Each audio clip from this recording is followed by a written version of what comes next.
Hello, this is going to be a really quick tutorial on how to replace a corner on a 2x2. So this will apply for pretty much any other 2x2 except for maybe the GAN, because the GAN has a very specific fixed corner mechanism. So this tutorial will help you replace pretty much every corner, including the fixed corner, except for a GAN fixed corner. So let's get started. So first thing we need to do is kind of find out where our fixed corner is. So the fixed corner is the one that doesn't move with the core. So what I mean by this is it's great that this corner is missing, so we can see is if I turn, I know that the fixed corner is this one, right? Usually it's the one with a logo, but let's say you don't have a logo and you're trying to find it. The fixed corner is the one that only moves with the core. So you see when I'm turning this side, the core, the entire centers, they move with it. So I know that that fixed corner needs to be on this side of the cube. So I'm going to rotate here. I'm going to turn the right side here. You see how that corner, how the centers don't move when I turn this? That means that the fixed corner is on the left side of this axis. So I know that it's on this half and on this half. So I already know it's going to be this one, but for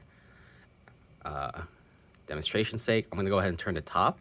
And you see how the core moves along with the top layer. So that means that the fixed corner is towards you. It's going to be on the left side when I'm facing this side, and it's on the top. So it has to be this one, right? And what we want to do is move our broken corner piece over to where that fixed corner is. It can be on the same layer, because basically what we're going to be doing is we're going to be taking apart half the puzzle and reassembling it to install a new piece. So now that I know that this fixed corner is over here and the broken corner is on the same layer as the fixed corner, we can get started. So let's say it's over here, your broken corner, just do an R2 or whatever, L2 in that case, and put it right next to it or across from it or whatever. So if you want to add a little bit of stability, I'm going to use a little bit of tape here because we are going to be unscrewing this one. So we're going to take our tape.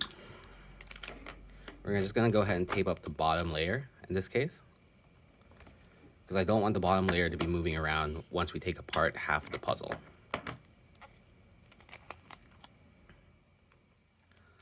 That, a little bit of tape down the center there. And that should hold the bottoms in place. They're not going to shift around.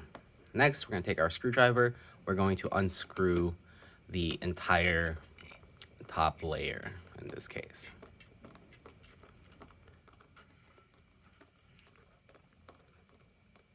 Oops.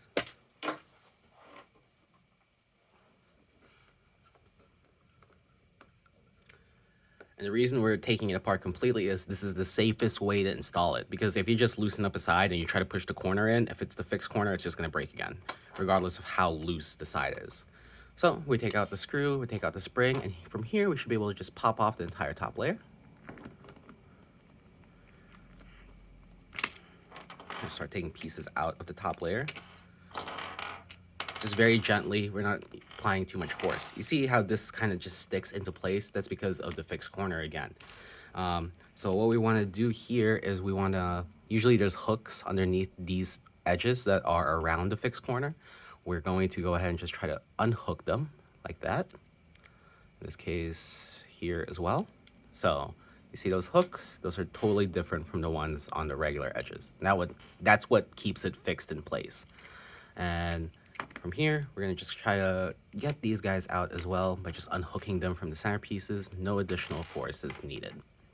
Okay, great. So now that we have our half completely disassembled, we can go ahead and take our broken piece, put that aside, get our replacement piece right here, and start putting the entire thing back together, starting with the fixed corner. In this case, let's say you twisted your fixed corner, you would just put this in first. So what we're going to do first is put it in like that. Then we're going to take the edge pieces with those little hooks, and we're going to try to hook it underneath here.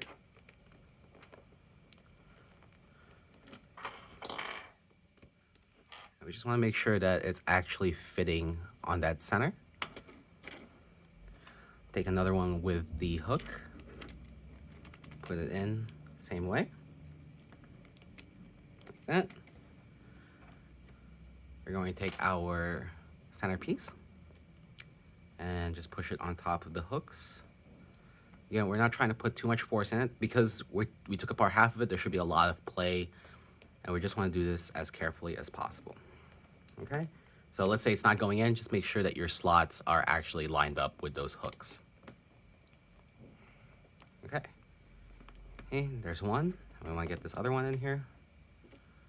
And there's two. So, like that. And then we're gonna go ahead and put in the corner that goes here. In this case, this was our broken corner. Slide it in, no additional force is needed. I'm gonna try to just position that edge into place like that. We are then going to put in two more corners, like this. And then from this gap, we should be able to put in that edge, but what you can do to help with this is remove this tape anywhere down the middle so you can stretch it out. So I'm gonna go ahead and do that. And this will kind of allow for a little bit more play, so we can actually kind of spread it apart a little bit better. You can also loosen both sides to allow for a little bit more play. Take our last edge. We're gonna turn the cube slightly, like this. And we're just gonna go ahead and get this edge piece kind of pushed in here. This is why we kind of loosened up the cube a little bit, because we need to kind of stretch out the pieces. And we don't wanna apply too much force that could break any of the other ones. And it should just kind of go into place. From here, we're gonna take our screw and spring, just put it back in here, and then retighten the cube.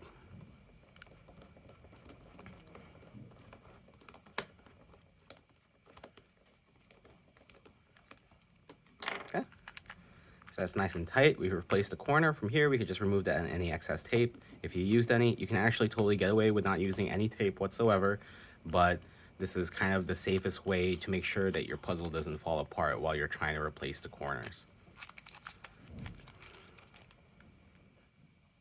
Okay.